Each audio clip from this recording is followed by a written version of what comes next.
Biden mengungkapkan keprihatinannya terhadap meningkatnya oligarki yang berada di sekeliling Trump.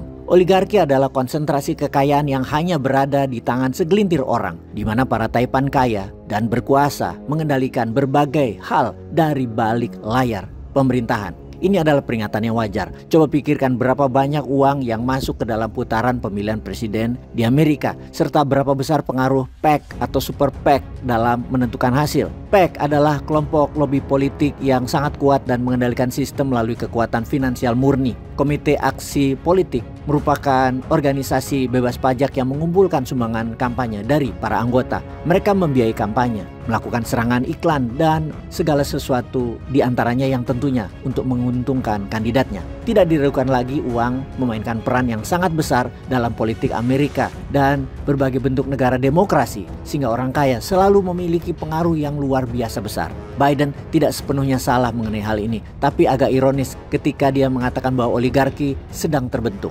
Oligarki tersebut tidak sedang terbentuk. Kenyataannya oligarki telah ada selama beberapa dekade dan Biden sendiri sudah lama diuntungkan juga oleh hal itu. Selama ini, perusahaan teknologi besar umumnya mendukung Partai Demokrat. Biden dan para pendahulunya menerima dana dari para oligarki tersebut yang membantu mereka melangkah ke Gedung Putih. Jadi oligarki tidak sedang terbentuk. Ini hanya berubah bentuk untuk mendukung para rival Biden. Contoh terbaiknya adalah pada pemilu terakhir ketika Elon Musk memutuskan untuk mendukung Donald Trump. Elon yang sebelumnya mengaku sebagai seorang pendukung Demokrat berpaling dan mengikat dirinya pada popularitas Trump yang sedang naik daun. Kini orang terkaya di dunia tersebut menikmati hasilnya. Elon diberikan sebuah departemen pemerintahan baru yang bernama Doge atau Doge. Elon bahkan akan mendapatkan ruang kantor di gedung Eisenhower yang berlokasi dekat dengan gedung Oval. Gedung ini menampung beberapa departemen pemerintahan serta kantor wakil presiden. Laporan menyebutkan bahwa Elon Musk akan memiliki kantor di gedung yang sama yang tentunya menimbulkan pertanyaan.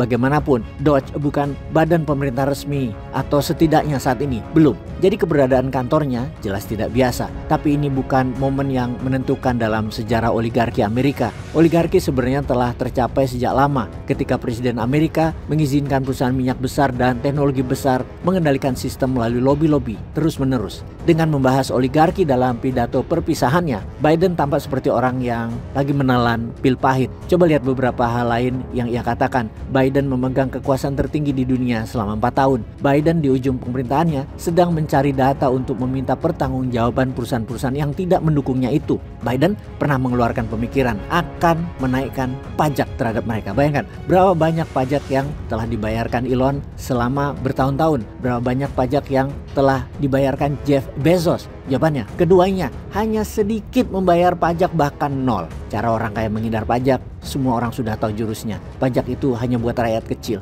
Buat para orang kaya, mereka ada banyak cara menghindari pajak. Itu nanti kita bicarakan di section yang lainnya. Oke, sekali lagi dipertegas, apakah mereka para bilioner ini membayar pajak yang seharusnya dibayarnya? Jawabannya tidak. Mengapa Biden ketika menjabat tidak meminta pertanggungjawaban mereka atau kejar dengan pajak yang besar? Sekali lagi, Biden adalah orang paling berkuasa di dunia selama 4 tahun kemarin. Apakah Biden tidak memiliki kekuatan untuk memajaki para oligar? Atau ini masalah kekurangan kemauan saja? Jawabannya, tidak ada kemauan karena butuh uang dari oligar. Jadi sebaiknya Biden gak usah sok-sokan ngomong tentang bahaya oligarki di Amerika. Kenyataannya, setiap partai politik membutuhkan donor kaya karena lebih mudah mendapatkan dana kampanye dari 40 bilioner atau 40 oligar dibandingkan 400 juta orang biasa. Baik di Amerika kapitalis maupun di negara komunis seperti Tiongkok atau negara Rusia atau di Konoha, oligarki akan selalu mendukung calon penguasa dan penguasa politik. Jadi peringatan Biden tentang oligarki tampaknya seperti sebuah bentuk ketidakpuasan dirinya. Jadi bukan benar-benar mengingatkan, dia juga butuh. Oligarki telah ada sejak lama. Dia hanya kecewa dengan sistem yang tidak lagi mendukungnya. Begitu juga Indonesia. Oligarki kunci mengendalikan negara ini. Jadi, yuk kita semua jadi oligarki aja deh. Peace.